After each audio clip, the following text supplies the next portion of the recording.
കരുണ നിറഞ്ഞോരു നാഥനെന്നെ തേടി വന്നു. കരുണ നിറഞ്ഞോരു നാഥനെന്നെ തേടി വന്നു. കനിവോടെ കരം നീട്ടി പുതുജീവിതം നൽകി.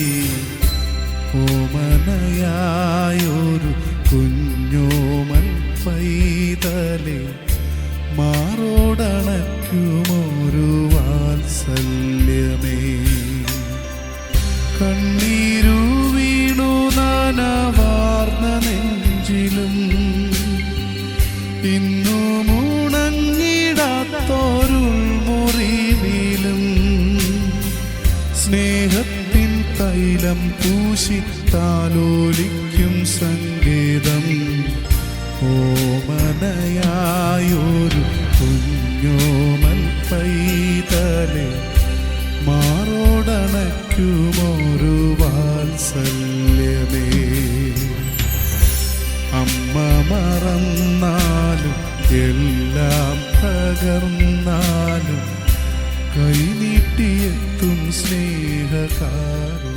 ഈ പ്രഭാതത്തിനെ ശ്രവിക്കുന്ന ഏവർക്കും വേഗം വരുന്ന കർത്താവായ യേശു ക്രിസ്തുവിൻ്റെ നിശ്ചല നാമത്തിൽ എൻ്റെ സ്നേഹവന്ദനത്തെ അറിയിക്കുന്ന ഇന്നത്തെ വചനചിന്തയ്ക്കായി വിശുദ്ധ തിരുവെഴുത്തിൽ നിന്നും ഒരു വേദഭാഗം നമുക്ക് വായിക്കാം. എബ്രായർ ലേഖനം 13-ാം അധ്യായം 16-ാം വാക്യം. നന്മ ചെയ്യുവാനും കൂട്ടായ്മ കാണിപ്പാനും മറക്കരുത്, ഈ വക യാഗത്തിലല്ലോ ദൈവം പ്രസാദിക്കുന്നത്. പഴയ നിയമത്തിലെ ഇസ്രായേൽ മക്കൾക്ക് ദൈവം പ്രധാനമായും 5 വിധ യാഗങ്ങളെപ്പറ്റി നമുക്ക് കാണുവാൻ സാധിക്കും. ദൈവം കൊടുത്ത കൽപ്പനയാണത്. ദൈവത്തിൻ്റെ പ്രസാദം ലഭിക്കുന്നതിനും അവരുടെ പാപങ്ങളുടെ ക്ഷമയ്ക്കുമായി ദൈവസന്നിധി കടന്നു എന്ന് യാഗം കഴിക്കുന്ന പതിവ് അന്നുണ്ടായിരുന്നു. എന്നാൽ പുതിയ നിയമത്തിൽ വരുമ്പോൾ അങ്ങനെയുള്ള യാഗങ്ങൾ നമുക്ക് കാണുവാൻ സാധിക്കില്ല. കാരണം കർത്താവ് ഒരിക്കലായി നമ്മുടെ പാപങ്ങളുടെ പരിഹാരത്തിന് വേണ്ടി കാൽവരി സ്വയം യാഗമായി തീർന്നു. ആ യാഗത്തെ ഓർക്കുന്നതാണല്ലോ കർത്താവിൻ്റെ മേശ.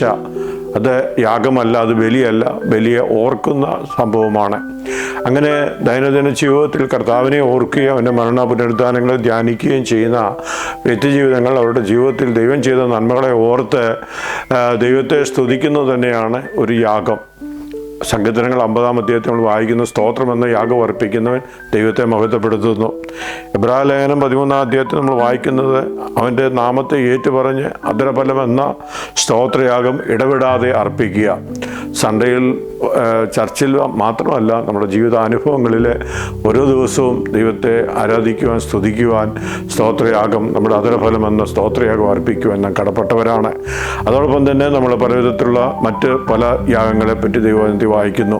റോമാലേഖനം 12-ാം അധ്യായത്തിൽ നമ്മൾ വായിക്കുന്നു, നിങ്ങളുടെ ശരീരങ്ങളെ ജീവനും വിശുദ്ധിയും ദൈവത്തിന് പ്രസാദമുള്ള യാഗമായി സമർപ്പിപ്പീൻ.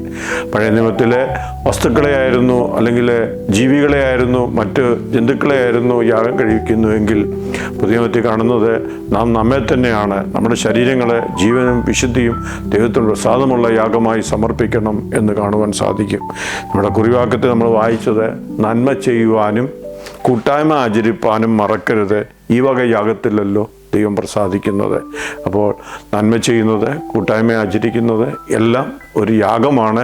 അങ്ങനെ ദൈവപ്രസാദമാകും വണ്ണം നമ്മുടെ ജീവിതങ്ങളെ സമർപ്പിക്കപ്പെടുവാൻ, നമ്മുടെ പ്രവൃത്തികളെ സമർപ്പിക്കപ്പെടുവാൻ ഇന്ന് പകൽക്കാലം ദൈവസന്നിധി നമുക്ക് ഏൽപ്പിച്ചു കൊടുക്കുക.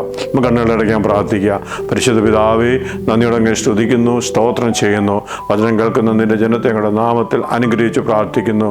ഞങ്ങളുടെ ജീവിതം ദൈവത്തിന് സുഗ്രാഹ്യമായി തീരുവാൻ ഒരു യാഗമായി സമർപ്പിക്കുന്നു. ഞങ്ങളുടെ പ്രവൃത്തി ദൈവത്തിന് പ്രസാദമായി തീരുവാൻ ഒരു യാഗമായി സമർപ്പിക്കുന്നു. കർത്താവ് അവിടുന്ന് ഞങ്ങളെ അനുഗ്രഹിച്ചാട്ട്, മഹത്വം കർത്താവ് എടുത്താട്ട്.